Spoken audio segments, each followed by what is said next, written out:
ಯಾರಿಗೆ ಹೇಳೋಣ ಗೃಹ ಜ್ಯೋತಿಯ ಪ್ರಾಬ್ಲಮ್ ನೋಡಿ. KJ ಜಾರ್ಜ್ ಅವರ ಸಾಹೇಬ್ರೆ ಈ ಒಂದು ಸ್ಟೋರಿಯನ್ನು ನೀವು ನೋಡಲೇಬೇಕು. ಗೃಹ ಜ್ಯೋತಿ ಪರಿಷ್ಕರಣೆಯಲ್ಲಿ ಸಿಕ್ಕಾಬಟ್ಟೆ ವಿಳಂಬ ಆಗ್ತಾ ಇದೆ.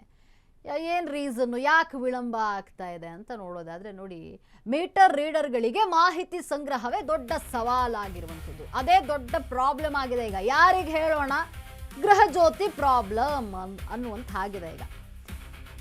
KJ ಜಾರ್ಜ್ ಸಾಹೇಬ್ರೆ ನೀವು ಈ ಸ್ಟೋರಿಯನ್ನ ನೋಡಲೇಬೇಕು ನೋಡಿ. ಗೃಹ ಜ್ಯೋತಿ ಪರಿಷ್ಕರಣೆಯಲ್ಲಿ ಸಿಕ್ಕಾಬಟ್ಟೆ ವಿಳಂಬ ಆಗ್ತಾ ಇದೆ. ಯಾಕೆ ವಿಳಂಬ ಆಗ್ತಾ ಇದೆ, ಏನು ಕಾರಣ? ಮೀಟರ್ ರೀಡರ್ಗಳಿಗೆ ಮಾಹಿತಿ ಸಿಗದೆ ಮಾಹಿತಿ ಸಂಗ್ರಹವೇ ದೊಡ್ಡ ಒಂದು ಸವಾಲಾಗಿರುವಂಥದ್ದು. ಗೃಹ ಜ್ಯೋತಿ ಪರಿಷ್ಕರಣೆ ಜುಲೈನಲ್ಲಿ 50% ಪೂರ್ಣ ಆಗಿರುವಂಥದ್ದು. ಇನ್ನು ಗೃಹ ಜ್ಯೋತಿ ಪರಿಷ್ಕರಣೆಗೆ ಆಗಸ್ಟ್ 31ರವರೆಗೆ ಕಾಲಾವಕಾಶವನ್ನು ನೀಡಲಾಗಿದೆ. ಆಗಸ್ಟ್ 31ರವರೆಗೆ ಗೃಹ ಜ್ಯೋತಿ ಪರಿಷ್ಕರಣೆ ಆಗ್ಬಿಡ್ಬೇಕು, ಅದಕ್ಕೆ ಕಾಲಾವಕಾಶ ಕೊಟ್ಟಿರುವಂಥದ್ದು. ಇದುವರೆಗೆ 84.84 ಲಕ್ಷ ಕುಟುಂಬಗಳ ದಾಖಲಾತಿಯನ್ನ ಪರಿಶೀಲನೆ ಮಾಡಲಾಗಿದೆ. ಇಲ್ಲಿ ಗೃಹ ಜ್ಯೋತಿ ಪರಿಷ್ಕರಣೆಯಲ್ಲಿ ಸಿಕ್ಕಾಬಟ್ಟೆ ವಿಳಂಬ ಆಗ್ತಾ ಇದೆ. ಯಾಕೆ ವಿಳಂಬ ಆಗ್ತಾ ಇದೆ ಅಂತಂದ್ರೆ, ಮೀಟರ್ ರೀಡರ್ಗಳಿಗೆ ಮಾಹಿತಿಯ ಸಂಗ್ರಹಿಸೋದೇ ದೊಡ್ಡ ಒಂದು ತಲೆನೋವಾಗಿದೆ, ಸವಾಲಾಗಿಬಿಟ್ಟಿದೆ. ಸರಿಯಾದಂತಹ ಮಾಹಿತಿ ಸಿಗ್ತಾ ಇಲ್ಲ, ಇದೇ ದೊಡ್ಡ ತಲೆನೋವಾಗಿದೆ. ಹಾಗಾಗಿ ನೋಡಿ, ಈ ಒಂದು ಗೃಹ ಜ್ಯೋತಿ ಪರಿಷ್ಕರಣೆ ಸಿಕ್ಕಾಬಟ್ಟೆ ವಿಳಂಬ ಆಗ್ತಾ ಇರುವಂಥದ್ದು. ಯಾಕೆ ಅಂತಂದ್ರೆ, ಇಲ್ಲಿ ಮಾಹಿತಿ ಸಂಗ್ರಹಿಸೋದೇ ದೊಡ್ಡ ಸವಾಲಾಗ್ಬಿಟ್ಟಿದೆ. ಹೇಗೆ ಮಾಹಿತಿ ಸಂಗ್ರಹಿಸೋದು, ಇಲ್ಲಿ ಕೆಲವು ಜನರು ಸರಿಯಾಗಿ ರೆಸ್ಪಾಂಡ್ ಮಾಡ್ತಾ ಇಲ್ಲ, ಇವೆಲ್ಲವೂ ಕೂಡ ತೊಂದರೆಗೆ ಕಾರಣ ಆಗ್ತಾ ಇರುವಂಥದ್ದು. ಇನ್ನು ದಾಖಲೆ ನೀಡಿದ್ದ ಫಲಾನುಭವಿಗಳು ಬೆಸ್ಕಾಂ 34,62,865, ಇನ್ನು ಚೆಸ್ಕಾಂ 10,30,917, ಜೆಸ್ಕಾಂ 7,93,105, ಹೆಸ್ಕಾಂ 20,23,682, ಇನ್ನು ಮೆಸ್ಕಾಂ 11,51,702. ಇದು ಫಲಾನುಭವಿಗಳು ನೀಡಿದಂತಹ ದಾಖಲೆಯಾಗಿರುವಂಥದ್ದು. ಇಲ್ಲಿ ನೋಡಿ, ಯಾರಿಗೆ ಹೇಳೋದಪ್ಪ ಈ ಒಂದು ಪ್ರಾಬ್ಲಮ್ ಅಂತ ಅಂದರೆ, ಈ ಒಂದು ಏನು ಗೃಹ ಜ್ಯೋತಿ ಪರಿಷ್ಕರಣೆ ಯಾಕೆ ವಿಳಂಬ ಆಗ್ತಿದೆ ಅಂದರೆ, ಮಾಹಿತಿಯನ್ನು ಸಂಗ್ರಹಿಸಲು ವಿಳಂಬ ಆಗ್ತಾ ಇದೆ.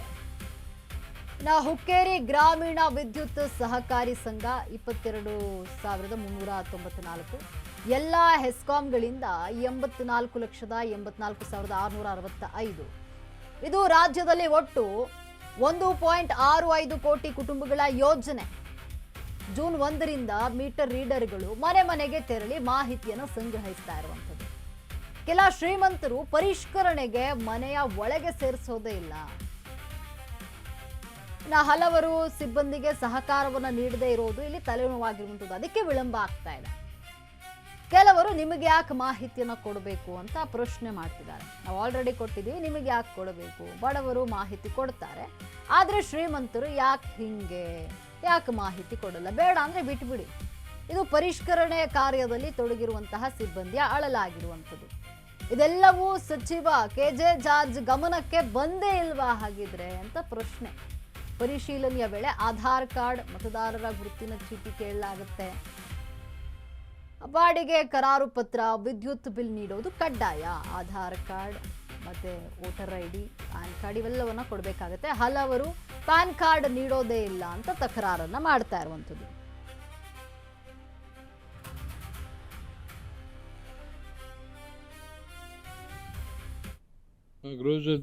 ಡಿಸ್ಕೌಂಟ್ ಇದು ಮಾಡೋದಂತ. ಇಲ್ಲಿ ಏನು ಇಲ್ಲಿ ಕಚೇರಿಯಲ್ಲಿ ಅಧಿಕಾರಿಗಳು ನಿಮ್ಮ ಕೈಗೆ ಸಿಗ್ತಾ ಇದ್ದಾರಾ? ಸಿಗ್ತಾ ಇಲ್ಲ. ಫೋನ್ ನಂಬರ್ ಕೊಟ್ಟವ್ರೆ, ಫೋನ್ ಮಾಡೋದು ಎತ್ತೋದಿಲ್ಲ. ಸುಮಾರು ಸಲ ಫೋನ್ ಮಾಡ್ತೀವಿ, ಎತ್ತೋದಿಲ್ಲ. ಯಾವ ನಂಬರ್? ಅಲ್ಲಿ ನಂಬರ್ ಕೊಟ್ಟಿದ್ದಾರೆ. ನಂಬರ್ ಕೊಟ್ಟವ್ರು. ಮೇಡಮ್ ಕೊಟ್ರು ನಂಬರ್. ಇವರು ಮೀಟರ್ ಚೆಕ್ ಮಾಡಕ್ಕೆ ಅಪ್ಲಿಕೇಶನ್ ಹಾಕಕ್ಕೆ ಬರ್ತಾರೆ. ಬರ್ತಾರೆ. ಫೋನ್ ಮಾಡೋದು ಮನೆ ಹತ್ರ ಬರ್ತಾರಂತ. ಫೋನ್ ಮಾಡಿದ್ರ? ಫೋನ್ ಮಾಡಿದ್ರೆ 2-3 ಸಲ ಬರೋದೇ, ಫೋನ್ ಎತ್ತುತ್ತಾ ಇಲ್ಲ. ಅದನ್ನ ಹೇಳಿದ್ರ ನೀವು? ಫೋನ್ ಎತ್ತಾ ಇಲ್ಲ ಅವ್ರಂತ ಹೇಳಿದ್ರೆ ಎತ್ತಿದ್ರೆ ಮಾಡಿ, ಇನ್ನೊಂದ್ಸಲ ಮಾಡಿ ಅಂತಾರೆ. ಈಗ ಎಷ್ಟನೇ ಸಲ ಸರ್ ನೀವು ಇಲ್ಲಿ ಬರೋದು? ಎರಡನೇ ಸಲ. ಎರಡನೇ ಸಲ ಆದ್ರೂ ನಿಮ್ ಸಮಸ್ಯೆ ಇನ್ನೂ ತೀರಿಲ್ಲ? ಇನ್ನೂ ಬರ್ತಾ ಇಲ್ಲ. ಭಾನುವಾರ ಬಂದೋದ್ರು, ಮನೆ ಹತ್ರ ಬಂದಿಲ್ಲ, ಸುಮ್ಮನೆ ಬಂದು ಹೋಗ್ಬಿಟ್ರು. ನಾಮಕಾವಸ್ಥೆಗೆ ಹೆಸರಿಗೆ. ತಿರ್ಗಾ ಕೇಳಲಿಲ್ಲ, ಏನು ಮನೆ ಹತ್ರ ಬಂದು ಕೇಳಬೇಕಲ್ಲ, ಮನೆ ಬಂದು ಕೇಳಲಿಲ್ಲ. ಸಂಜೆ 7 ಗಂಟೆ 8 ಗಂಟೆವರೆಗೂ ಮಾಡ್ತವ್ರೆ. ಬೆಳಗ್ಗೆ ಒಂದು 7 ಗಂಟೆ 8 ಗಂಟೆಗೆ ಶುರು ಮಾಡಿದ್ರು ತಿರ್ಗಿ ಮಧ್ಯಾಹ್ನ ಒಂಚೂರು ಬ್ರೇಕ್ ಕೊಡ್ತಾರೆ. ಯಾಕೆಂದರೆ ಅದು ಇದು ಸರ್ವರ್ ಡೌನ್ ಆಗ್ಬಿಡುತ್ತೆ, ಅಪ್ಲಿಕೇಶನ್ ಅದು ಸರ್ವರ್ ಡೌನ್ ಆಗ್ಬಿಡುತ್ತೆ. ಊಟ ಗೀಟ ಮಾಡ್ಕೊಂಬಂದು ಮಾಡ್ತಾ ಇದ್ದಾರೆ.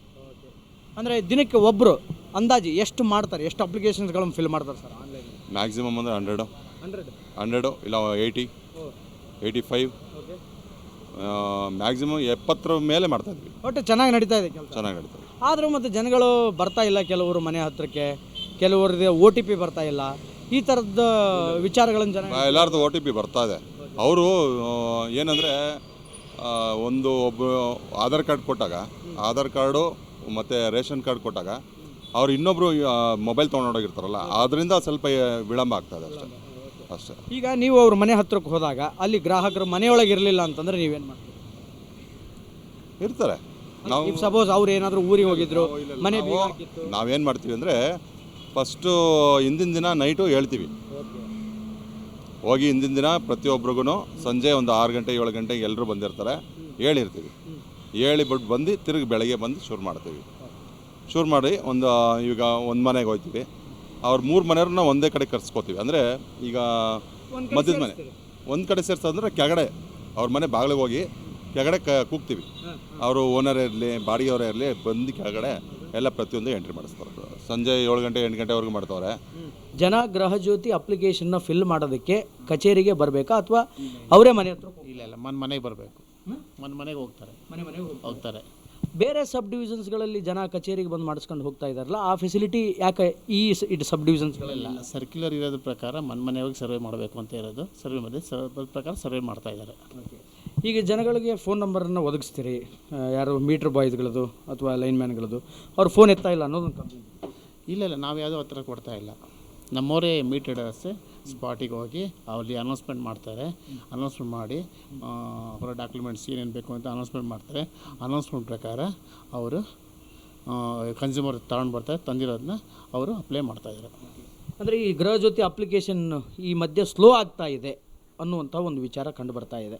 ಅಪ್ಲಿಕೇಶನ್ಸ್ಗಳು ಭಾಳ ಫಾಸ್ಟಾಗಿ ಫಿಲ್ ಆಗ್ತಾ ಇಲ್ಲ ಅನ್ನುವಂಥ ಒಂದು ಕಂಪ್ಲೇಂಟ್ ಇದೆ. ಏನು ಹೇಳ್ತೀರಿ ಇದ್ರ ಬಗ್ಗೆ? ಈಗ ಆಗ್ತಾ ಇದೆ, ಆ ಥರ ಸಮಸ್ಯೆ ಇತ್ತು, ಈಗ ಆಗ್ತಾ ಇದೆ, ಫಾಸ್ಟಾಗಿ ಆಗ್ತಾ ಇದೆ. ಏನು ಸಮಸ್ಯೆ ಇತ್ತು ಸರ್? ಸರ್ವರ್ ಇದು ಆಧಾರ್ ಕಾರ್ಡ್ OTP ಬರೋದು, OTPಯಲ್ಲಿ ಬರೋದು ಸ್ವಲ್ಪ ಲೇಟ್ ಆಗ್ತಾ ಇತ್ತು.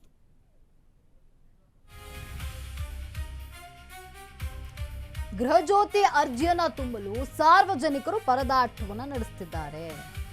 ಅಶ್ವವೇಗ ನ್ಯೂಸ್ನಿಂದ ಬೆಸ್ಕಾಂ ಕಚೇರಿಯ ಒಂದು ರಿಯಾಲಿಟಿ ಚೆಕ್ ಅನ್ನ ಮಾಡಲಾಗಿದೆ. ಜನರ ಕೈಗೆ ಸಿಗ್ತಾ ಇಲ್ಲ ಬೆಸ್ಕಾಂ AET ಅಧಿಕಾರಿಗಳು. AET ಅಧಿಕಾರಿಗಳಿಲ್ಲದೆ ಖಾಲಿಯಾಗಿರುವಂಥದ್ದು ಬೆಸ್ಕಾಂನ ಕಚೇರಿಗಳು. ಅಶ್ವವೇಗ ಕ್ಯಾಮ್ರಾ ನೋಡಿ ಬೆಸ್ಕಾಂನ ಸಿಬ್ಬಂದಿ ಗಪ್ಚುಪ್ಪಾಗಿದ್ದಾರೆ. ಜನರು ಫೋನ್ಗೂ ಕೂಡ ಕ್ಯಾರೆ ಅಂತ ಇಲ್ಲ ಬೆಸ್ಕಾಂ ಅಧಿಕಾರಿಗಳು. ನಾವು ಫೋನ್ ಮಾಡಿದ್ರೆ ರಿಸೀವ್ ಮಾಡಲ್ಲ. ಜನರು ಆಕ್ರೋಶವನ್ನು ವ್ಯಕ್ತಪಡಿಸ್ತಿದ್ದಾರೆ. ನಾವು ಫೋನ್ ಮಾಡ್ತೀವಿ ಸ್ವಾಮಿ, ಆದರೆ ರಿಸೀವ್ ಮಾಡಲ್ಲ. ಇಲ್ಲಿ ಗೃಹಜ್ಯೋತಿ ಅರ್ಜಿಯನ್ನ ಸಲ್ಲಿಸಲು ಕಚೇರಿಗೆ ಬಂದ್ರೆ ವಾಪಸ್ ಕಳಿಸ್ತಾರೆ ನಮ್ಮನ್ನ. ಇನ್ನು ಮನೆ ಬಾಗಿಲಿಗೆ ಬಂದು ಅರ್ಜಿಯನ್ನ ಭರ್ತಿ ಮಾಡ್ತಾರೆ ಎಂಬಂತಹ ನೆಪವನ್ನ ಹೇಳಿ ಕಳಿಸ್ತಾ ಇದ್ದಾರೆ. ಸಾರ್ವಜನಿಕರಿಗೆ ಸಿಗದಂತಹ ಬೆಸ್ಕಾಂನ 8 sub division AE Shashikala BESCOM ಕಚೇರಿಯಲ್ಲಿ ಇಲ್ಲ. N6 ಸಬ್ ಡಿವಿಷನ್ AE ಸಂಗೀತ ಗಿರೀಶ್ ಎಲ್ಲಿ ಹೋದ್ರು ಇವರಿಬ್ರು? ನೋಡಿ, ಬೆಸ್ಕಾಂ ಕಚೇರಿಯಲ್ಲಿ ಇಬ್ರು ಅಧಿಕಾರಿಗಳಿರೋದಿಲ್ಲ. ದಿನಕ್ಕೆ 80 ಅರ್ಜಿ ಭರ್ತಿ ಮಾಡ್ತೀವಿ ಅಂತ ಇರುವಂತಹ ಬೆಸ್ಕಾಂ ಸಿಬ್ಬಂದಿ. ಆದ್ರೆ ಯಾವುದು ಸುಳ್ಳು ಯಾವುದು ಸತ್ಯ, ಜನರಲ್ಲಿ ಗೊಂದಲ ಉಂಟಾಗ್ತಾ ಇದೆ. ಗೃಹಜ್ಯೋತಿ ಯೋಜನೆ ವಂಚಿತವಾಗ್ತಾ ಇದೆ ರಾಜಧಾನಿಯ ಜನತೆಗೆ. ಉಳಿತ ಗೃಹಜ್ಯೋತಿ ಅರ್ಜಿ ತುಂಬಾ ವಿಳಂಬ ಆಗ್ತಾ ಇರುವಂಥದ್ದು. ಸಾರ್ವಜನಿಕರು ಪರದಾಟವನ್ನು ನಡೆಸ್ತಿದ್ದಾರೆ. ಗ್ಯಾರಂಟಿಗಳ ಪೈಕಿ ಗೃಹಜ್ಯೋತಿ ಕೂಡ ಒಂದು. ಗೃಹಜ್ಯೋತಿಯ ಮರುಪರಿಷ್ಕರಣೆ ಮತ್ತು ಅಪ್ಲಿಕೇಶನ್ ಫಿಲ್ ಮಾಡುವಂತಹ ಕಾರ್ಯ ಬರದಿಂದ ರಾಜ್ಯಾದ್ಯಂತ ಸಾಗ್ತಾ ಇದೆ. ಆದರೂ ಕೂಡ ಟೋಟಲಿ ಜನಗಳಿಗೆ, ಸಾರ್ವಜನಿಕರಿಗೆ ಕನ್ಫ್ಯೂಷನ್ ಇದೆ. ಆ ಒಂದು ಯೋಜನೆಯಿಂದ ಹೆಂಗೆ ಪಡೆದುಕೊಳ್ಳಬೇಕು, ಅದರ ಅಪ್ಲಿಕೇಶನ್ಸ್ಗಳನ್ನು ಹೆಂಗೆ ಫಿಲ್ ಮಾಡಬೇಕು ಅಂತ. ಆದರೆ ಅದಕ್ಕೆ ಸಂಬಂಧಪಟ್ಟಂತಹ ಬೆಸ್ಕಾಂಗಳು, ಎಸ್ಕಾಂ ಆಗಿರ್ಬೋದು, ಬೆಸ್ಕಾಂ ಆಗಿರ್ಬೋದು, ಇವೆಲ್ಲವೂ ಕೂಡ ಏನು ಅಂತಂದರೆ ಮೀಟರ್ ಚೆಕ್ ಮಾಡೋರನ್ನ ಮತ್ತು ಲೈನ್ ಬಾಯ್ಗಳನ್ನು ನೇರವಾಗಿ ಮನೆಗೆ ಕರೆಸಿ ಆನ್ಲೈನ್ ಥ್ರೂ ಅಪ್ಲಿಕೇಶನ್ ಹಾಕಿಸುವಂತಹ ಕೆಲಸವನ್ನು ಮಾಡ್ತಾ ಇದ್ದಾರೆ. ಆದರೆ ಒಳ್ಳೆ ಮಾದರಿಯ ನಿಟ್ಟಿನಲ್ಲಿ ಬೆಂಗಳೂರಿನ ಹಲವು ಬೆಸ್ಕಾಂ ಸಬ್ ಡಿವಿಷನ್ಸ್ಗಳಲ್ಲಿ ಸ್ವತಃ AEEಗಳೇ ಮತ್ತು ಅಲ್ಲಿನ ಅಧಿಕಾರಿಗಳೇ ಸಾರ್ವಜನಿಕರ ಅಪ್ಲಿಕೇಶನ್ಸ್ಗಳನ್ನು ಫಿಲ್ ಮಾಡಿ ಜನರಿಗೆ ಅನುಕೂಲ ಮಾಡಿಕೊಡ್ತಾ ಇದ್ದಾರೆ. ರೈಟ್ ನಾವು ನಾನು ಈಗ ಹೌಸಿಂಗ್ ಬೋರ್ಡಿನ 8 ಸಬ್ ಡಿವಿಷನ್ ಆಗಿರುವಂತಹ ಬೆಸ್ಕಾಂ ಕಚೇರಿಯಲ್ಲಿದ್ದೀನಿ. ಈ ಬೆಸ್ಕಾಂ ಕಚೇರಿಯಲ್ಲಿ ರೈಟ್ ನಾವು ಗಂಟೆ ಈಗ 3:30 ಆದ್ರೂ 3:30 ಮೇಲಾದ್ರೂ AET ಇಲ್ಲ, AEE ಅವರು ಇಲ್ಲ, ಮೀಟಿಂಗಿಗೆ ಹೋಗಿದ್ದಾರೆ ಅಂತ ಹೇಳಿದರು. ರೈಟ್ ನಾವು ಈಗ ಇಲ್ಲಿ ಹೊರಗಡೆ ಒಂದು ಲೀಸ್ಟನ್ನು ಹಾಕಿದ್ದಾರೆ. ಈ ಲೀಸ್ಟ್ ಬಂದು ಮೀಟರ್ ಚೆಕ್ ಮಾಡೋರು, ಮೀಟರ್ ಬಾಯ್ ಲೀಸ್ಟು ಮತ್ತು ಲೈನ್ಮ್ಯಾನ್ಗಳ ಲೀಸ್ಟು. ಇಲ್ಲಿ ಯಾರಾದರೂ ಗೃಹ ಜ್ಯೋತಿಗೆ ಅಂತ ಅಪ್ಲಿಕೇಶನ್ ಹಾಕೋಕ್ಕೆ ಬಂದರೆ ಅವರಿಗೆ ಈ ಲೀಸ್ಟ್ ತೋರಿಸಿ ಈ ನಂಬರಲ್ಲಿ ಇರುವಂಥವರನ್ನು ಕಾಂಟ್ಯಾಕ್ಟ್ ಮಾಡಿ ಅಂತ ಹೇಳಿ ಕಳಿಸ್ತಾರೆ. ಅದೇ ಒಂದು ಉತ್ತರ. ಇಲ್ಲಿ ಅದನ್ನು ಹೊರತುಪಡಿಸಿದರೆ ಬೇರೆ ಯಾವ ರೆಸ್ಪಾಂಡ್ಗಳು ಕೂಡ ಸಿಗ್ತಾ ಇಲ್ಲ. ಆ್ಯಂಡ್ ಒಳಗಡೆ ನಾವು ನೋಡೋದಾದರೆ AEE ಅವರು ಸ್ಟಿಲ್ ಇನ್ನೂ ಮೀಟಿಂಗಲ್ಲೇ ಇದ್ದಾರೆ.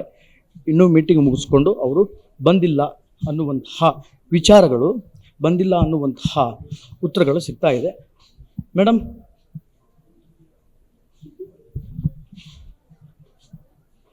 ಇನ್ನೂ ಬಂದಿಲ್ವಾ AEE ಮೇಡಮ್?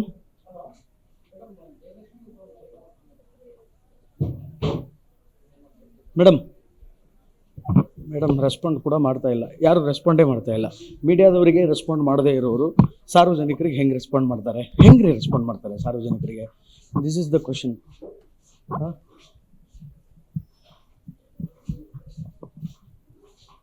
ಇದು 3:30 ನಂತರ ಸಾರ್ವಜನಿಕರಿಗೆ ಸಿಗಬೇಕು ಅಧಿಕಾರಿಗಳು, ಬಟ್ ಯಾರೂ ಇಲ್ಲ, ಮೀಟಿಂಗ್ ಇದೆ ಅಂತ ಹೇಳ್ತಿದ್ದಾರೆ.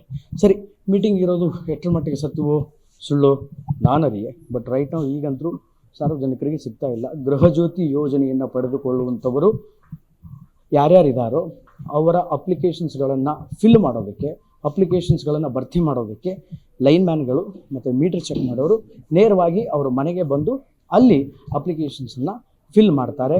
ನೀವು ಏನಾದರೂ ಬೆಸ್ಕಾಂ ಕಚೇರಿಗೆ ಬಂದು ಈ ಯೋಜನೆಯ ಒಂದು ಅನುಕೂಲವನ್ನು ಪಡೆದುಕೊಳ್ಳಬೇಕು ಅಂತ ಅಥವಾ ಅಪ್ಲಿಕೇಶನ್ನ ಫಿಲ್ ಮಾಡಬೇಕು ಅಂತ ಏನಾದರೂ ನೀವಿಲ್ಲಿ ಬಂದರೆ ನಿಮಗೆ ನಾನು ಆಗಲೇ ತೋರಿಸಿದ್ನಲ್ಲ ಹೊರಗಡೆ ಏನು ಒಂದು ಲೀಸ್ಟ್ ಇತ್ತಲ್ಲ, ಈ ಲೀಸ್ಟು ಇದೇ ನಿಮಗೆ ಉತ್ತರ ಆಗುತ್ತೆ.